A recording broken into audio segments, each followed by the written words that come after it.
Hi teachers, this is part 2 of converting your lesson plan into a TOS and your TOS into a summative exam using Copilot.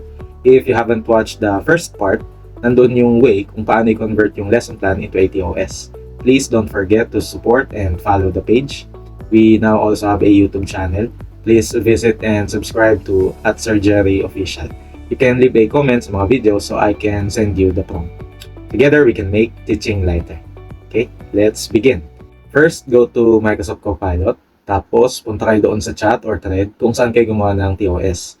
Ito yung best way kasi sa previous chat, alam niya na yung context na gusto mong gawin. Tapos, nandun na din yung mga previous guides or references na files. Yun lahat yung gagamitin niya to provide the most accurate result you can get. Okay?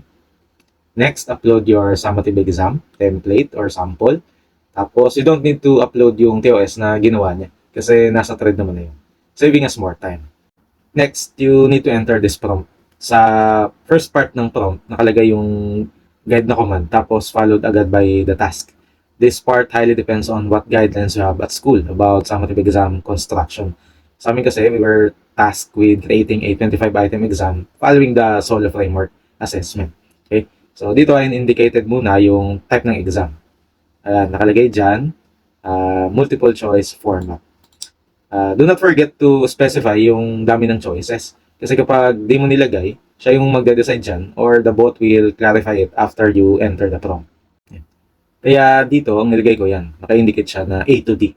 Kasi kapag di mo talaga nilagay yan, gagawin niyang A to C, minsan susobra niya naman A to E. Okay? Nilagay ko din dito, each question should have a stimuli, or an opening statement related to the question. Tapos sa options, since naka-solo framework na siya, I indicated na dapat every option should have a point or points, okay, depending on their correctness. So kapag under yung option ng pre-structural, yan, 0. Uni-structural, ang nakalagay ay 1. Multi-structural, 2 points. And relational, 3 points. Okay, so the best answer, ito, yung relational, merong 3 points. Okay. Pwede nyo naman baguhin yan kung gusto nyo ay most correct answer lang yung may point or 1 point per item lang. Dito sa last part ng prompt, since siya naman yung gumawa ng exam, di siya na din pagawin natin ng keto correction. So pinagay ko siya sa separate page kasi kapag hindi mo in-indicate yun, ilalagay niya mismo yung points dun sa exam. Eh, ikaw pa maghiwalay, since ang goal nga natin is to save time, so pagawa na din natin sa kanya. Tapos, important tong last sentence sa experience ko kasi sa paggamit ng AI, either ChatGPT or Gemini. Kapag pinagawa mo sila ng exam, ang gagawin niya or nila, hindi nila masyadong i-randomized yung answer. Ang nangyayari, majority ng correct answer nasa letter B or minsan C, depende sa trick ng bot. Dito ko napapansin yung mga teachers na hindi nagbabalidate ng gawa nila coming from AI. I once administered an exam. Tapos pansin ko dun sa correct answers, majority nasa letter B. So kahit students tuloy, napapansin no, na may pattern. Pero ewan natin, no, baka style lang talaga nila yun dun sa test construction. Okay? After I entered the prompt, ito na yung output niya. You don't need to worry if makita to ng students ko kasi hindi naman ito yung gagamitin ko or namin sa summative exam. This is for demonstration purposes only. First, sinunod niya yung header. Okay? Tapos, since second quarter exam last year, yung uploaded sample na nilagay ko, yun din yung nilagay niya. Kasi nga, sinunod niya lang yung template or format. Tapos, so ayan, ayusin pa yan. Tapos, meron din niyang space for name, grade and section, date, score. Kung gusto niyo dagdagan pa, edi dagdagan niyo na lang. Tapos, naglagay siya ng instruction since yung template ay may instruction. Pero nag-provide siya ng bago. So, kailangan pa yung i-edit. Okay? Yan. Tapos, ayan, ito na yung items. Nasunod yung may stimulus or stimuli, followed by the question. Then yung options. Again, 10 items lang muna yung pinagawa ko kasi week 1 lang naman yan. Okay?